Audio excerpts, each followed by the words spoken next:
इसी दौरान कुछ लोग कैफियत वाले मिलते हैं जिनके पास रूहानी विरासत कहीं पीछे से आ रही होती है, या अपनी मेहनत करके वो रूहानियत को कोई मुकाम हासिल करने के चक्कर में या रूहानी कोई मशक़ें कर कर के मदारिज तय करते करते बग़ैर किसी उस्ताद के, बग़ैर किसी गाइड के फंस गए होते हैं, और उन कैफियत को फिर वो जिन, भूत और जादू समझ रहे होते हैं। और कई लोग उन्हें इसमें से निकालने का झांसा दे के या इलाज के बहाने कई तरीके से लूट चुके होते हैं, तंग कर चुके होते हैं, मज़ीद साइकी का मरीज़ बना चुके होते हैं। कुछ बहुत ही सच्चे आशिक भी मिलते हैं अल्लाह के,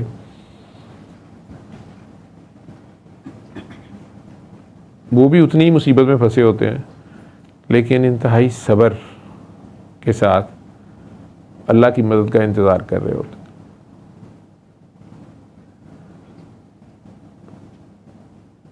ये सारा जितना भी ग्रो या मुख्तलिफ इंसानों की यूँ कह लें कि केसेस मिलते हैं,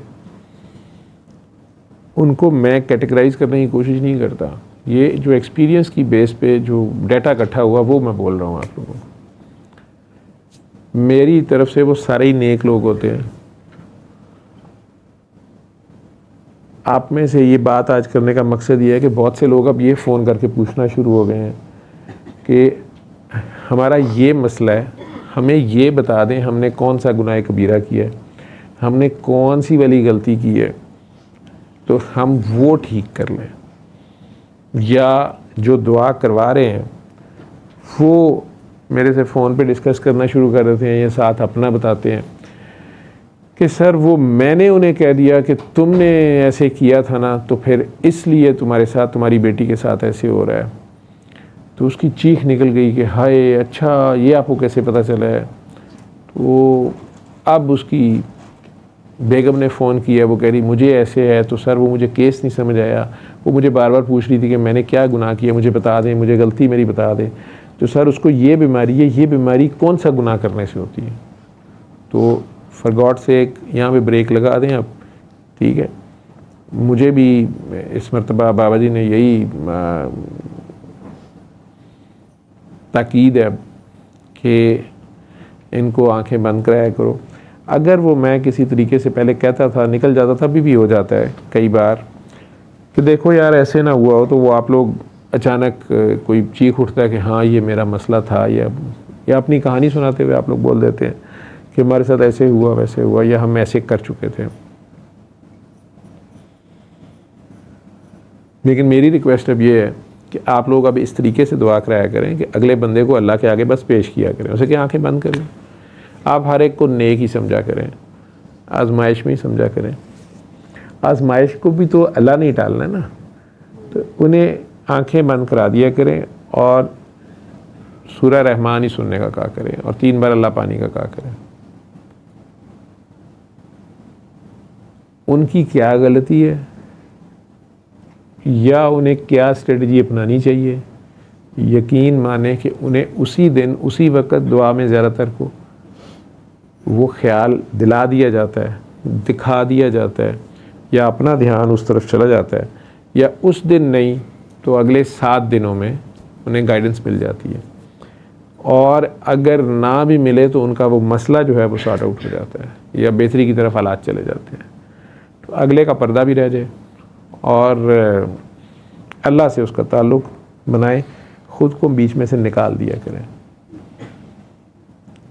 ना ही मुख्तलिफ़ कैटेगरीज़ बनाने की कोशिश करें कि कैंसर तो इस बात से होता है, फ़लाँ चीज़ इस चीज़ से होती है, फ़लाँ चीज़ नहीं। हाँ, एक मोटी चीज़ आपको बता दी है कि नफ़रत हर बीमारी की जड़ है, मनफी सोच कह लें, ठीक है।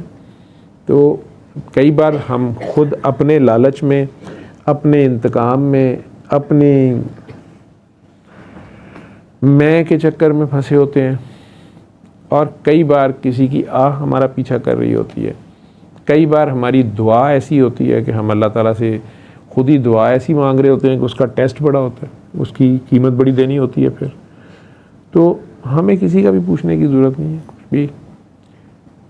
या मुझे फ़ोन कर करके आप कहें कि डॉक्टर साहब बस ये बता दें कि ये हम मकाफ़ात अमल में फंसे हुए हैं कि हमें आजमाइश आई हुई है, या आपको खुद सारा पता होता है। मैंने आपको क्या बताना है।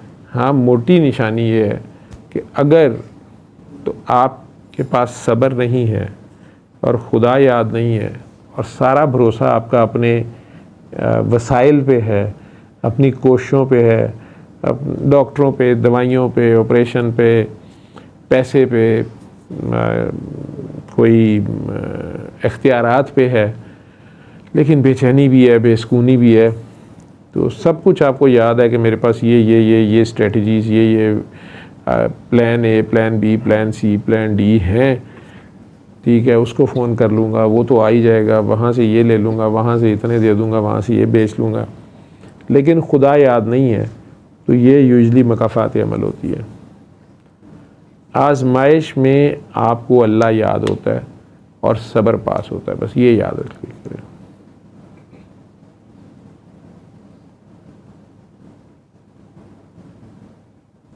अगर आपके पास सब्र नहीं है और खुदा याद नहीं है, तो फिर आप ख़ुद से अपने मदार से निकले हुए हैं, अपने न्यूक्लियस से हटे हुए हैं, अपने अल्लाह को छोड़ के कहीं खलाओं में, अंधेरों में खुद भटक रहे हैं और अपनी ख्वाहिश के चक्कर में, अपनी तलब के चक्कर में ख़ुद से ख़ुद को ज़लील कर रहे हैं, अपनी जान पर जुल्म कर रहे हैं, अपने आप से भी प्यार नहीं कर रहे हैं।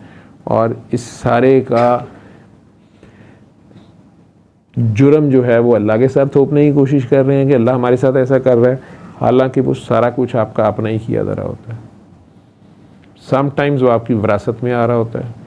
आप अपने बड़ों से, ददियाल से, ननियाल से विरासत में जहाँ पैसे जायदाद लेते हैं, उस जायदाद के साथ जो आहें या दुआएं होती हैं वो साथ आती हैं।